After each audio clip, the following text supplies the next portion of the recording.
हरियाणा में विधानसभा चुनाव का बिगुल बज चुका है। भाजपा अपने 67 उम्मीदवारों की सूची भी जारी कर चुकी है, लेकिन कांग्रेस अभी तक उम्मीदवारों की कोई लिस्ट जारी नहीं कर पाई है। दरअसल राज्य में कांग्रेस की आम आदमी पार्टी के साथ गठबंधन पर बातचीत चल रही है और इसी वजह से उम्मीदवारों की लिस्ट नहीं जारी हो पाई है।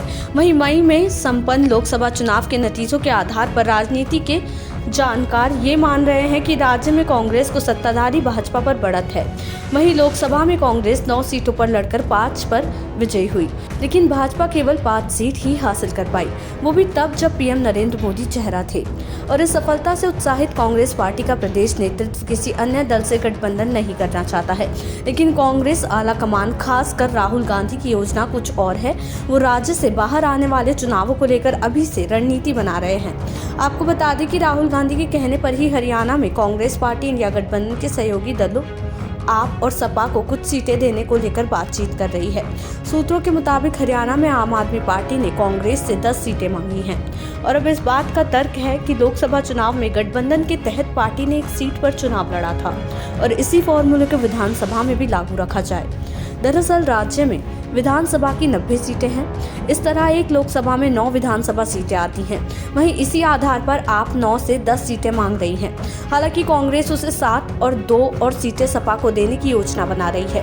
खैर, बात यहीं खत्म नहीं हो रही। दरअसल कांग्रेस खासकर राहुल गांधी के करीबी ये मान रहे हैं कि अगर केजरीवाल की पार्टी हरियाणा में लोकसभा चुनाव के फॉर्मूले को लागू करने पर जोर दे रही है, तो अगले साल दिल्ली में होने वाले विधानसभा चुनाव में भी यही फॉर्मूला लागू होगा।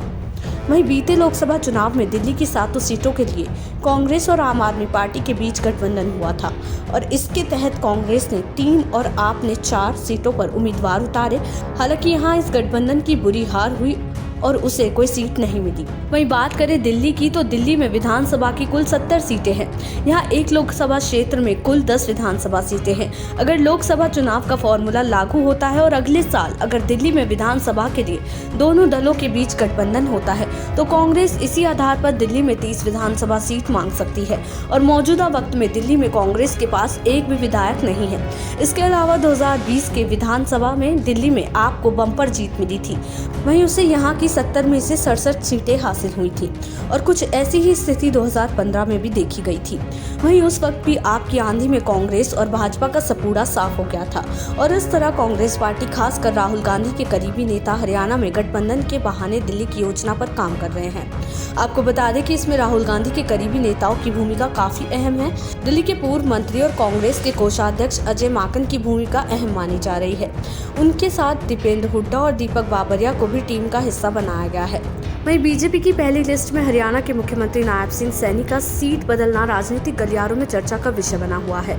जी हां, सीएम नायब सिंह सैनी जो अभी तक करनाल सीट से विधायक थे और अब वो लाडवा सीट से चुनाव लड़ेंगे। आपको बता दें कि लाडवा सीट के मौजूदा विधायक कांग्रेस के मेवा सिंह हैं। ऐसे में इस सीट पर लड़ाई दिलचस्प होने की उम्मीद है और भारतीय जनता पार्टी ने उम्मीदवारों की पहली लिस्ट में जाट और ओबीसी के 11 उम्मीदवारों को टिकट दिया है।